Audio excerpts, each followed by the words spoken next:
United is finally starting to install their new interior on their narrow-body fleet. As I predicted, the effort is seriously delayed, and there's no way that they will actually get to half the fleet by the end of 2023. But there's an aircraft that's the backbone of their fleet, an aircraft that you will likely be flying on that isn't getting the upgrade.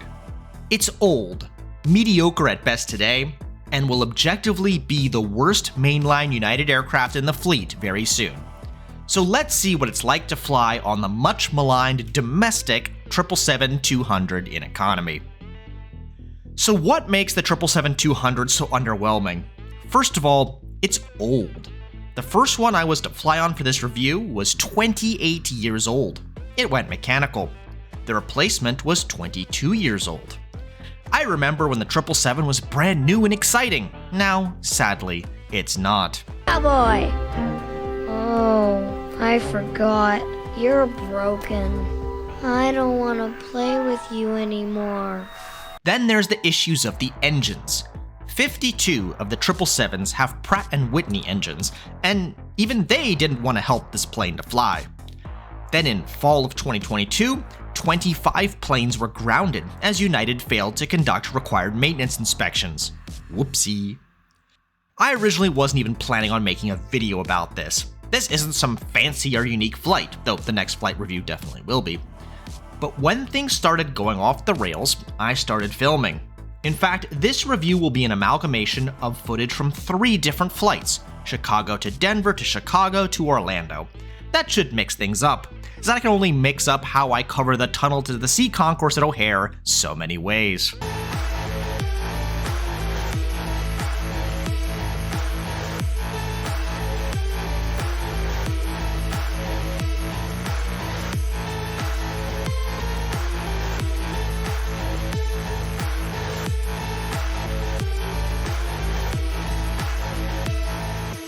Every single 777-200 I was booked on was late. 2 is a coincidence, 3 is a trend. So besides tardiness and age, what makes the 777-200 so underwhelming? Let's go through it. The overhead bins are small. Rollerboards need to go sideways for all the bins in the center of the aircraft. With 10 people across, that goes about as well as you think. Honestly, this plane dates back before the era of checked bag fees, before everyone started bringing bags on board.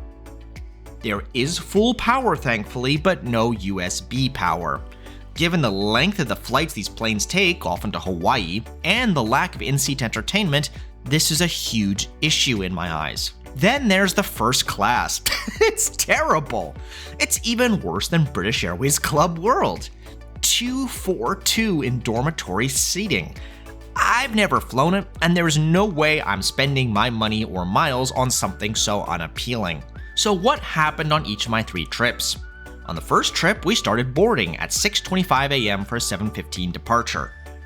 But the plane went mechanical, so we deplaned and boarded another aircraft. But the de-icing and reloading the bags took longer than expected. We were supposed to push back at 8.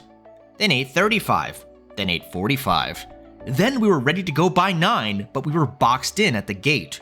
We ended up taking off 2 hours and 20 minutes late. The flight back from Denver wasn't as bad, only 45 minutes late, due to a late arrival from San Francisco. The good news is that there was nothing physically wrong with my flight to Orlando. The bad news is that the baggage loading machine broke down and couldn't be moved away from the aircraft. That flight took off an hour late, and given that I had a 40-minute connection, well, you'll see. I know I've been super negative to this point, but there must be some positives, right? Well, yes.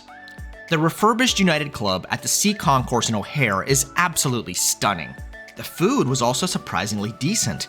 If all the United Clubs become this nice, I might come by more often. Denver was also trying out a grab-and-go lounge. It's quite an interesting concept. I didn't want to burn a day pass at what is effectively an Amazon Go store, but if you're in a hurry and don't want to sit down at the lounge, it's a great solution for overcrowding. The crews were pretty great and handled the delays quite well. The service was fine. There's a choice of pretzels, cookies, or the Struppenwaffel. Okay, back to the negatives. Wi-Fi.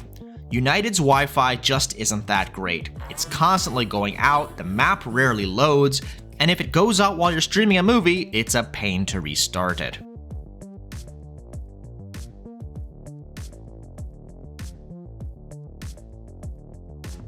We landed in Orlando having made up 20 minutes and pulled into the gate exactly when my connecting flight was scheduled to depart. I started running and didn't film and needed to change terminals. So United's domestic 777-200. See, United is trying to reinvent itself here. New planes, new interiors, ads for electric planes. And then there are these hunks of junk still flying. I understand the economics behind it, but for a passenger, it can only be a disappointment. I am truly excited for the new United Airlines and interiors when they arrive, but until then, I'd steer clear from the domestic 777-200 if you can. Thanks for watching. If you like this video, click that button and please subscribe for many more flight reviews to come. I'll see you next time for my connecting flight. I actually just made it. It was something completely different.